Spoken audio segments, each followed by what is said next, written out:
Hello friends. अब पहली video जो मैंने बनाई थी वो अपने जो हमारा ध्यान का सिस्टम है उसको लेकर बनाई थी और अभी मैं उसी को आगे कंटिन्यू करूँगी कि एक इतना बड़ा सिस्टम है इंडिया के अंदर और फिर भी बहुत से लोग इससे अछूते हैं और उन्हें इसका एहसास नहीं है कि कितना बड़ा सिस्टम जिसको हम छोड़े बैठे हैं और अज्ञानता में भटक रहे हैं। तो मैंने बताया था कि फतेहगढ़ में हमारे जो आदि गुरु जिन्होंने ये सिस्टम शुरू किया वो हुए थे और उन्होंने कैसे साधना की और कैसे गीता से ही वो निकाल कर लाए हैं कि कैसे गृहस्थ लोग आसानी से ईश्वर से कनेक्ट हो सकते हैं। यहाँ मैं एक इम्पॉर्टेंट बात बता देती हूँ आगे इस कहानी को ले जाने से पहले कि बाकी सिस्टम में और इस सिस्टम में जो मैंने अंतर महसूस किया वो ये है कि बाकी सिस्टम में हम गुरु से ईश्वर से चीज़ें मांगते हैं, लेकिन इस सिस्टम में हम ईश्वर में मिलन मांगते हैं और इससे हर अभ्यासी, इस सिस्टम से जुड़ा हर इंसान खुद गुरु की तरह डेवलप हो रहा है। बाकी सिस्टम में हम जिनसे मांगते हैं, चाहे वो ईश्वर हैं चाहे वो गुरु हैं, उनकी तरह हम डेवलप नहीं हो रहे होते हैं। हम उनसे चीज़ें मांगते हैं, अपनी इच्छा पूर्ति करवाते हैं, लेकिन इस सिस्टम में हम खुद गुरु की तरह डेवलप हो रहे होते हैं और उससे हमारा ओवरऑल बैलेंस बनता है, स्पेशली हमारे मन का बैलेंस बनता है और ज़्यादातर दुख हमें मन से ही आते हैं। और ये नहीं कि सिर्फ मन का बैलेंस बनता है, हमारे चारों तरफ का वातावरण, हमारी ज़िंदगी में आने वाले लोग और हमारे मन के अंदर के दुश्मन, ये सभी दूर होते हैं और बदलते हैं। तो मैंने बताया था कल लाला जी, जिनका नाम रामचंद्र था, वो फतेहगढ़ से थे, उन्होंने कैसे कैसे साधना की। फिर दूसरे आए शाहजहाँपुर के बाबूजी, उनका नाम भी रामचंद्र था। वो भी अपनी जॉब करते थे और जॉब के साथ साथ वो लोगों को ध्यान का अभ्यास कराते थे, बुलाते थे और उनके अपने ही घर में, घर तो उनका बड़ा था बट आमदनी कमी थी, तो बाहर से भी लोग आते थे, विदेशों से भी कुछ लोग आने लगे थे। तो 2 फरवरी को लाला जी का बर्थडे पर फंक्शन रखते थे, थोड़ा ज़्यादा ध्यान व्यान करते थे। तो उस समय जो भी खर्चा आता था वो बाबूजी खुद ही वहन करते थे, किसी से एक पैसा भी नहीं लेते थे। लोगों के आने का, ठहरने का, खाने पीने का, ध्यान कराने का, सब वो खुद ही करते थे। वो साउथ इंडिया भी जाते थे, वहाँ भी उन्होंने, जब भी उनको मौका मिलता था वो कहीं कहीं जाते थे, लोगों को बताते थे। तो साउथ इंडिया में जो हमारे 3rd गुरु आए वो साउथ इंडिया से आए, पार्थ सारथी राजगोपालाचारी। उन्हीं के टाइम पे मैंने भी मिशन को ज्वाइन किया था। वो बहुत एजुकेटेड थे और आईएएस का एग्ज़ाम 2 बार क्लियर किया था उन्होंने, लेकिन फिर इंटरव्यू में रह गए। फिर किसी प्राइवेट कंपनी में वो अच्छी पोस्ट पर थे। तो वो थोड़ा अध्यात्म में भी इंटरेस्टेड थे, थोड़ी बांसुरी बजानी भी सीखी थी उन्होंने और बहुत अच्छे इंसान थे। तो उन्हें किसी ने बताया कि आप कभी वहाँ जाओ शाहजहाँपुर या नॉर्थ इंडिया, तो आप इनसे मिलो, अध्यात्म में अगर आपका इंटरेस्ट है तो आप इनसे, बाबूजी से मिलो। तो वो एक बार आए, बरेली आए अपने काम से, तो उन्होंने सोचा चलो शाहजहाँपुर भी हो आता हूँ। शाहजहाँपुर जाके बैठे तो बाबूजी एक खाट पे सो रहे थे। तो उन्होंने देखा उनको, तो वो खुद तो बहुत अच्छे वेल एजुकेटेड सूटेड बूटेड थे। अब उन्होंने देखा एक बूढ़ा सा, पतला सा, कमज़ोर सा इंसान एक खाट पे सो रहा है और मुंह उनका दीवार की तरफ था। तो ये थोड़ी देर बैठे, फिर इन्होंने सोचा कि मैंने बेकार ही टाइम वेस्ट करा यहाँ आकर के, ये मुझे क्या ही सिखाएंगे। फिर भी वो बैठे थे, तो तभी बाबूजी ने करवट बदली और इनसे, इनकी तरफ देखा और पूछा, अच्छा कब, कहाँ से आए हो, अच्छा सामान कहाँ है। तो इनसे पूछा नहीं कि कितनी देर रुकेंगे, ये थोड़ी देर के लिए गए थे। तो उन्होंने अपना किसी को भेजा कि जाओ गाड़ी में सामान है, जाओ इनका सामान ले आओ। फिर उठे और उनको कहा हाथ मुँह धो लीजिए, उनके लिए चाय पानी का इंतज़ाम किया। तो पार्थ सारथी जी ने लिखा है बुक में कि जब उन्होंने मेरी आँखों में देखा तो पता नहीं मुझे क्या हो गया, बस वहाँ से इनका कनेक्शन बना बहुत तगड़ा कि फिर तो ये हो गया कि अगर पार्थ सारथी जी ना आए तो बाबूजी को चैन नहीं पड़ता था और बाबूजी ना मिले तो पार्थ सारथी जी को चैन नहीं पड़ता था। और इन दोनों ने मिलके फॉरेन कंट्रीज़ में भी मिशन को बहुत फैलाया। फिर पार्थ सारथी जी ने उनके एज अ सेक्रेटरी काम किया और उन्हें समझाया कि देखिए अभ्यासी दूर दूर से आते हैं तो उन्हें थोड़ी सुविधाओं की ज़रूरत होती है और आप भी कितना करेंगे तो आप थोड़ा इनसे चार्ज करें। मीन्स कोई देना चाहे तो आप ले लें डोनेशन। तो बड़े बेमन से बाबूजी ने उस चीज़ को हाँ किया। फिर पार्थ सारथी जी के लाइफ टाइम में भी कई जगह आश्रम बने, फॉरेन कंट्रीज से भी डोनेशन आया और शाहजहाँपुर का भी आश्रम बना और अभ्यासियों से भी बहुत मतलब कहलवाते थे। जब भी कहीं कहीं आश्रम बनता था तो मास्टर मैसेज भेजते थे और हर सेंटर पे मैसेज जाता था और वहाँ जो अभ्यासी होते थे वो जो चाहता था वो अपना योगदान करता था। इसमें एक बार जब चेन्नई आश्रम हमारा बन रहा था, पहले हेड ऑफिस चेन्नई था, तो वो जो आश्रम बन रहा था तो एक किसी ने कहा कि मास्टर आप सबसे क्यों लेते हैं, मैं बनवा देता हूँ, और काफ़ी बड़ा प्रोजेक्ट था। तो पार्थ सारथी जी ने कहा कि नहीं, मुझे मेरे हर अभ्यासी की एक ईंट चाहिए, मतलब थोड़ा सा डोनेशन मुझे हर अभ्यासी से चाहिए जिससे कि कल को वो कृपा का हकदार होगा। है ना, बीज बोएंगे तो हम पेड़ के मालिक बनेंगे। तो इस तरीके से सब मतलब एक तरह से मैंने जो सीखा कि ये जो डोनेशन लिया जाता है ये अपने फ़ायदे के लिए नहीं बल्कि जो देता है उसके फ़ायदे के लिए होता है। जो भी अच्छे काम के लिए डोनेशन जाता है उससे फिर कृपा हमें लौट कर आती है, और मेरी लाइफ में तो ऐसा हुआ है, मैंने तो बहुत महसूस की है ये बात। तो बस बाबूजी के साथ में पार्थ सारथी जी ने विदेशों की यात्राएं की, लोगों को समझाया, सारा सिस्टम डेवलप किया। मतलब अनबिलीवेबल है कि एक या दो इंसानों की लाइफ टाइम में इतना बड़ा सिस्टम खड़ा हो गया कि इंडिया में आश्रम जगह जगह, विदेशों में आश्रम जगह जगह, और वो लोग मिशन में मेडिटेशन करते हैं जिन्हें हमारी भाषा तक नहीं आती। पार्थ सारथी जी के फादर रेलवे में थे, शुरू से ही पढ़ने में भी बहुत अच्छे थे। इनकी माँ का बचपन में ही देहांत हो गया था। अब मैंने पढ़ा तो इनकी लाइफ के 3 बुक्स थी हमारी लाइब्रेरी में, तीनों मैंने पढ़ी थी, लेकिन अभी मेरे ध्यान से स्लिप हो रहा है कि इनके और बहन भाई थे। तो वो बहन तो शायद इनकी माँ के मरने के बाद कुछ दिनों बाद ही ख़त्म हो गई थी। शायद इनके एक भाई थे, जो भी था। खैर मुझे इतना कंफर्म, अब बहुत टाइम हो गया पढ़े हुए इनकी किताबें, तो क्योंकि 2005 में मैंने मिशन ज्वाइन करा था, उसके बाद ही पढ़ी थी। अब करीब 83 के आसपास तो बाबूजी ये दुनिया छोड़कर चले गए। फिर पार्थ सारथी जी ने सारा काम संभाला मिशन का, और मिशन को एक कंपनी की तरह चलाया। जैसे वो एक कंपनी को चलाते थे वैसे ही उन्होंने मिशन को चलाया। और 2016 में शायद पार्थ सारथी जी भी चले गए। अब हैं कमलेश दा पटेल। कमलेश दा पटेल जी ने ये मिशन बाबूजी के टाइम पर ज्वाइन किया था, उनके अंडर ज्वाइन किया था। और पार्थ सारथी के जाने के बाद, पार्थ सारथी जी के जाने के बाद कमलेश दा पटेल जी हमारे गुरु हैं, इस मिशन के गुरु हैं। इस मिशन में लिविंग गुरु की परंपरा है। लिविंग गुरु, जीवित गुरु को मानते हैं, जीवित गुरु को ही फोकस करते हैं, क्योंकि ये माना जाता है कि जीवित बॉडी से ही हम ट्रांसमिशन हो सकता है। जैसे मोबाइल में मैसेज तभी जाता है जब सिम मोबाइल के अंदर होता है। अगर सिम बाहर है तो मैसेज नहीं जाएगा, कॉल नहीं जाएगी। इसी तरीके से जो बॉडी जीवित गुरु का कॉन्सेप्ट है, जीवित गुरु में अगर एनर्जी है, अगर वो स्पिरिचुअली डेवलप्ड है तो उससे दूसरों के अंदर भी फैलती है। इसका एग्जाम्पल जैसे कृष्ण को हम ले सकते हैं, भगवान कृष्ण को, क्योंकि देखिए कृष्ण से पहले राम आ चुके थे। तो कृष्ण ने ये नहीं कहा कि राम को का ध्यान करो, कृष्ण ने कहा मेरी शरण में आ। तो ये टेक्निक की बात है। देखिए अगर कोई पीएम बन गया है, प्रधानमंत्री बन गया है, तो वो प्रधानमंत्री ये नहीं कहेगा कि तुम पुराने प्रधानमंत्री से कांटेक्ट करो। वो यही कहेगा कि बताओ क्या बात है भाई, जो करेंगे हमें ही करना है। तो ये सिस्टम होता है। तो जीवित गुरु का इसमें कॉन्सेप्ट है कि जीवित गुरु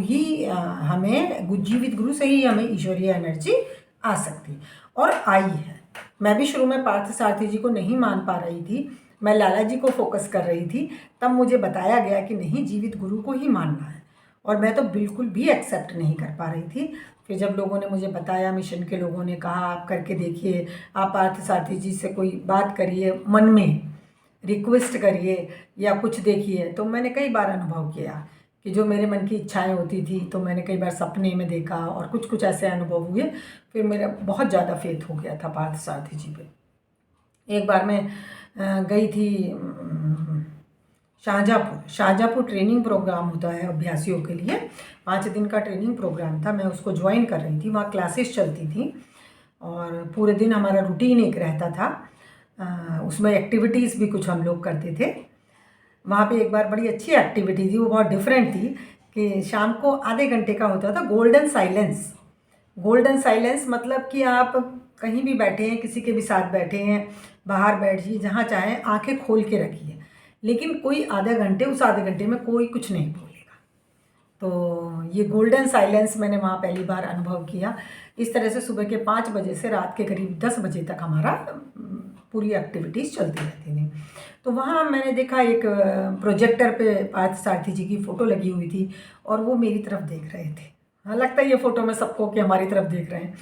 और उसके बाद वो और ऐसा लगा कि ये मेरी लाइफ की प्लानिंग कर रहे हैं, मेरे बारे में सोच रहे हैं, बड़े ध्यान मग्न हैं, जैसे कोई हमारा अपना होता है ना, हमारे बारे में सोचता है, चिंता करता है, इस तरीके से। और उसके बाद मेरी लाइफ में काफ़ी चेंजेस आए, काफ़ी बड़े बड़े डिसीज़न हुए। कुछ डिसीज़न तो ऐसा लगा कि गलत हैं, लेकिन वो बाद में आके सही साबित हुए। जैसे अर्जुन को गलत लग रहा था ना कि मैं अपने पितामह को कैसे मार दूं, अपने गुरुओं को कैसे मार दूं, लेकिन वो सही डिसीज़न था। लाइफ में कई बार क्या होता है कि हमें जो डिसीज़न गलत लग रहे होते हैं वास्तव में वही सही होते हैं, और जो हम सही सोच रहे होते हैं वो गलत भी होते हैं, ऐसा भी होता है। तो खैर ये मेरा बहुत अद्भुत अनुभव रहा है मिशन में। और हाँ, एक चीज़ और है, बहुत ही नीट एंड क्लीन सिस्टम है। मतलब मुझे 2005 से आज कितने साल हो गए, 20 साल हो गए मिशन में, लेकिन मेरी किसी गुरु से बात नहीं हुई। पार्थ सारथी जी से दूर से देखा है, या बस गाड़ी में बैठे हुए हैं तो थोड़ा पास से देखा है, या कहीं मेडिटेशन करा रहे हैं तो जब हमने ग्रुप ज्वाइन किया है 1-2 बार, काफ़ी बड़े भंडारे होते हैं वहाँ तो बहुत दूर से देखना पड़ता है, तो ऐसे देखा है, लेकिन कभी बात नहीं हुई। एक बार मौका आया था बात करने का, हम चेन्नई गया हुआ था पूरा ग्रुप हमारा, कोई 10-12 लोगों का। चेन्नई हेड ऑफिस है और वहाँ पे बहुत लोग आते जाते थे, कई हज़ार लोगों के बैठने रहने का और ध्यान का सिस्टम था। तो हम लोग भी गए थे, तो हमारे ग्रुप के लोग मास्टर से मिलने चले गए। ऐसा सिस्टम होता था कि अपनी मतलब नाम लिखवाना होता था जो मिलना चाहते हैं, फिर वहाँ से कॉल आती थी कि आपका ये टाइम है, और फिर उस समय जा कर के हम मिलते थे पर्सनली मिलने के लिए, अगर कोई चाहता था तो मैं नहीं जा पाई क्योंकि मैं ग्रुप के साथ उस समय नहीं थी, मैं रह गई। फिर सबने कहा कि अरे अब आप नाम लिखवा दीजिए, सुबह तक फिर आपका नंबर आ जाएगा, आप चले जाइएगा। तो मैं गई नाम लिखवाने, और नाम लिखवाने के लिए जब मैं खड़ी थी तो मुझे लगा कि मुझे क्या बात करनी है, वो तो कनेक्टेड तो हैं, इतने मैसेज आ रहे हैं, इतना अपनापन फील हो रहा है और लाइफ भी चेंज हो रही है, क्या ही बात करूँगी मैं उनसे। तो मैं वापस आ गई, मैंने नाम नहीं लिखवाया और वो चले भी गए दुनिया से। अब कमलेश दा पटेल जी, इन्हें भी दूर से देखा है, अभी हैदराबाद गए थे सितंबर में, तो वहाँ मेडिटेशन किया है, वहाँ भी कभी हमने मिलने की कोशिश नहीं की। मतलब ऐसा लगता है कि दिल से तो कनेक्टेड हैं, अब क्या ही बात करनी है, दिल में कर लो जितनी बातें करनी है। ये मेरा अपना अनुभव है। तो जो ये हमारे 4th मास्टर हैं कमलेश दा पटेल जी, ये एक बार शुरू में इन्हें बड़ा अध्यात्म का मन हुआ, तो ये किसी घर से चले गए और किसी मंदिर में जाके बैठे, कहीं दूर मंदिर वगैरह में, कहीं जहाँ साधु वाधु होते हैं वहाँ बैठे। तो एक कोई थे साधु, वो इन्हें देख रहे थे, सुबह से ये बैठे हुए थे वहाँ, इधर उधर घूम रहे थे। तो उन्होंने पूछा इनसे कि भाई तुम कैसे हो, तो इन्होंने बताया, बोले मैं ना अध्यात्म में आना चाहता हूँ, मैं भी साधु बनना चाहता हूँ। तो वो बोले बेटा यहाँ कुछ नहीं है, जो लोग आ जाते हैं वो वापस जा नहीं पाते हैं, बहुत भटकाव है, बड़ी स्थिति खराब है, और हर तरीके से तुम अपने घर वापस चले जाओ। तो ये कमलेश दा पटेल जी वापस आ गए, और उसके बाद इन्हें एक महिला मिली जो रामचंद्र मिशन की अभ्यासी थी। तो उन्होंने इनको बताया कि ये सिस्टम है, आप इसमें आ सकते हैं। तो तब ये आए, बाबूजी के टाइम पे ज्वाइन किया।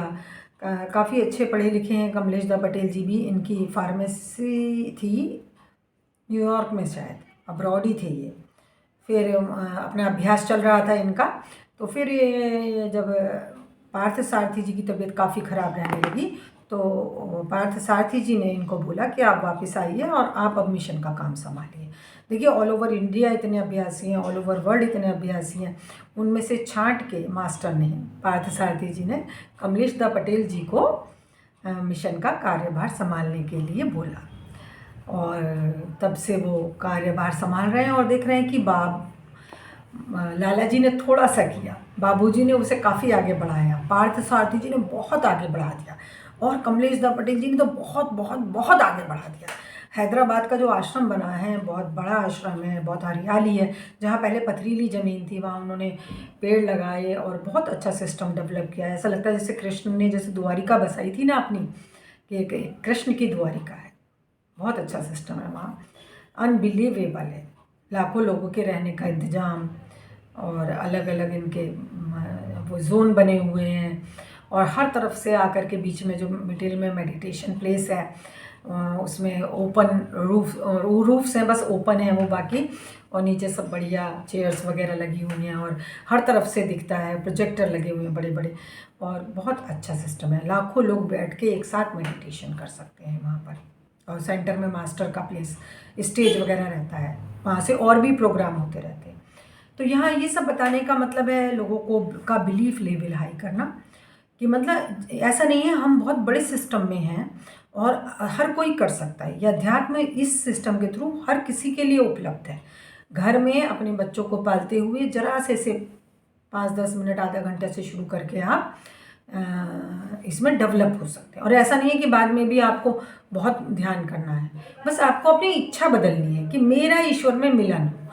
मास्टर ने, बाबूजी ने या लाला जी ने एक ही बात कही थी कि बस अभ्यासी में एक क्वालिटी चाहिए कि उसकी इच्छा हो कि मेरा ईश्वर में मिलन, बाकी और किसी क्वालिटी की ज़रूरत नहीं है। चाहे वो किसी भी धर्म का है, किसी भी जाति का है, गरीब है, अमीर है, पढ़ा लिखा है, नहीं पढ़ा लिखा है, शराब पीता है, जो भी सॉरी ऐसा तो नहीं वो करना चाहिए, खैर फिर भी एक बंदा ऐसा आया था। और कुछ भी करते हैं आप, आपकी इच्छा ये होनी चाहिए मेरा ईश्वर में मिलन हो, मेरी आत्मा का परमात्मा में मिलन हो, तो आप इसमें आ सकते हैं। और एक भी पैसा मास्टर ने रखा नहीं है ध्यान कराने का। जो प्रिसेप्टर्स, जो कोई वकील होता है जो बिना मतलब के बात नहीं करता है, जो डॉक्टर होता है जो बिना मतलब के बात नहीं करता है, टीचर भी बिजी रहती हैं, लेकिन अगर वो प्रिसेप्टर हैं वो तो बिना प्रिसेप्टर, बिना पैसों के ही अपने खर्चे से भी आकर के आपको ध्यान कराएंगे। क्यों मास्टर ने इसमें एक भी पैसा क्यों नहीं रखा कि कहीं 1 रुपए के लिए भी कोई ये ना सोच ले कि मैं कैसे दूंगा और वो ध्यान से वंचित रह जाए, इसीलिए ऐसा। अब इसमें एक और इम्पॉर्टेंट पॉइंट है जो प्रिसेप्टर का मैंने बोला। प्रिसेप्टर जो होते हैं वो ध्यान के थ्रू जो अभ्यासी लोग थोड़ा डेवलप हो जाते हैं तो मास्टर उन्हें थोड़ी ट्रेनिंग देते हैं, चार्ज करते हैं। वो कैसे करते हैं वो तो मुझे नहीं पता, और उनको अपने पास रखते हैं और कुछ दिन, 4-5 दिन, और फिर उनको प्रिसेप्टर बनाते हैं। अब वो उन्हें सिस्टम सिखाते हैं कि कैसे इनर उनको क्या एक्टिविटी करनी होती है जब किसी को ध्यान कराना है। और उसके बाद वो प्रिसेप्टर्स जाके अपने शहर में आसपास के लोगों को ध्यान करवाते हैं। हर प्रिसेप्टर का अपना एक एरिया कह सकते हैं, वैसे तो वो किसी को भी ध्यान करा सकते हैं, बट लोकल लोगों को हेल्प पहुंच सके इसके लिए मास्टर ने जगह जगह प्रिसेप्टर बनाए हैं। एक एक शहर में कई कई प्रिसेप्टर भी हैं और ये गूगल में अवेलेबल हैं। SRCM वहाँ के आश्रम के एड्रेस और आश्रम का फ़ोन नंबर, और कहीं कहीं प्रिसेप्टर का भी मिल सकता है, तो कोई भी फ़ोन नंबर मिलेगा। और अगर वहाँ से आप हेल्प लेना चाहेंगे कि हमें शुरू करना है, हम किसको अप्रोच करें, क्या करें, तो आपको कोई ना कोई गाइडेंस मिल जाएगी। इसके अलावा आपके आसपास में कोई आश्रम हो सकता है हार्टफुलनेस का, श्री रामचंद्र मिशन का, तो वहाँ से भी आप देख सकते हैं, या कोई व्यक्ति भी आपको मिल सकता है। तो इसीलिए मैंने इस पूरे सिस्टम को फिर से वीडियो बनाना उचित समझा कि एक बहुत बड़ा सिस्टम है और क्यों नहीं हर कोई इससे फ़ायदा उठाए। ये इतनी बड़ी चीज़ है कि हर इंसान लाइक गुरु डेवलप हो रहा है, उसे अंदर से ज्ञान आ रहा है। जब ये ज्ञान अंदर से आना शुरू हो जाता है तो फिर आपको ज़्यादा किताबें पढ़ने की ज़रूरत नहीं रहती है, क्योंकि वो आपको आज के हिसाब से किताबों में फिर भी पुराना ज्ञान है। किताबों की कई बातें हमें क्लिक नहीं होती हैं क्योंकि वो पुरानी हैं उस समय के हिसाब से, लेकिन जब हमें अंदर से ज्ञान आता है तो वो आज के हिसाब से आता है। तो हर ज्ञान के लिए हमें नए ज्ञान की ज़रूरत होती है, डेवलप्ड ज्ञान की ज़रूरत होती है। मिशन में बहुत बुक्स हैं मास्टर्स की लिखी हुई, क्योंकि ये तो निकलता ही है, जिसका भी स्पिरिचुअल डेवलपमेंट हो जाएगा उसके अंदर से गंगा की तरह बह निकलता है ज्ञान। तो वो सब मॉडर्न और साइंटिफिक उस पर ही आधारित है सारा। जो मेरे भी चैनल में आप देखेंगे तो कुछ अंधविश्वास जैसी इतनी बातें नहीं हैं। ये जो हमें साइंटिफिकली क्लिक हो रहा है कि कैसे ईश्वरीय एनर्जी काम करती है, कैसे वो हमें फ़ायदा पहुंचा सकती है और कैसे हम उससे नुकसान उठा सकते हैं। अगर हमें ज्ञान नहीं है तो हम कैसे उस ईश्वरीय एनर्जी को गलत इस्तेमाल करके नुकसान उठा सकते हैं, हम पैथेटिक कंडीशन में जा सकते हैं, हम बहुत बहुत गलत कर सकते हैं। तो ये जो एनर्जी हमारे साथ चल रही है, इसको सही तरीके से इस्तेमाल करने के लिए भी हमें ईश्वर का ध्यान करना ज़रूरी है। देखिए वो तो एनर्जी, अब आप आग हाथ में लेके चल रहे हैं तो वो आग आप दिया जला सकते हैं, और अगर आपको पता नहीं है आग मेरे हाथ में तो आप खुद को भी जला सकते हैं। तो ये चीज़ है, इसको आपको देखना पड़ेगा। तो अध्यात्म हर किसी के लिए है, अद्भुत सिस्टम है, बस थोड़ा थोड़ा करने की शुरुआत कर दीजिए, थोड़ा सा बैठिए, ईश्वर को मांगिए। और मेरे वीडियो भी हैं, ध्यान क्यों कैसे उसे भी सुन सकते हैं, ध्यान किस उम्र में शुरू करें, ध्यान कहाँ लगाएं। इसमें बहुत सारे जो हमारी भ्रम हैं, कई बार लोग सोचते हैं भाई मैं तो बैठ ही नहीं सकता, मेरा तो ध्यान लगता ही नहीं है। तो उन सबको क्लियर किया गया, उन सब बातों को इन वीडियोस में क्लियर किया गया है, और सिस्टम भी बताया गया है, प्रेयर भी बताई है। फिर रिपीट कर देती हूँ, हे नाथ तू ही मनुष्य जीवन का वास्तविक ध्येय है, हम अपनी इच्छाओं के गुलाम हैं जो हमारी उन्नति में बाधक है, तू ही एकमात्र ईश्वर एवं शक्ति है जो हमें उस लक्ष्य तक ले चल सकता है। ये प्रेयर करके आप ध्यान कर सकते हैं, ये प्रेयर करके सोच सकते हैं, इसके मीनिंग पे थोड़ा मनन कर लें कि हमारे जीवन का उद्देश्य ईश्वर ही है, हम तो उस तक नहीं पहुंच सकते हैं, वो हम तक आए। इस तरह से विचार करते करते सो जाएं, सुबह उठ के ये प्रेयर करके इसके मीनिंग पे विचार कर लें, और जब ध्यान में बैठ रहे हैं तब भी इस प्रेयर को करके बैठ जाएं। तो इससे ईश्वरीय एनर्जी का फ्लो आपकी तरफ आएगा, और जब वो आएगा तो बाकी ज्ञान अपने आप आता चला जाएगा। आगे कब कौन प्रिसेप्टर मिलना है, कौन मेडिटेशन कराएगा, किसको गुरु मानना है, किसको गुरु नहीं मानना है, ये सब बातें फिर अपने आप होती चली जाएगी। जब वो एनर्जी आना शुरू करेगी तो बाकी काम वो सब खुद कराए। थैंक यू फ्रेंड्स, मिलती हूँ अगली वीडियो में। Like, subscribe, comment, share, bell icon पे दबा दें। Thank you friends.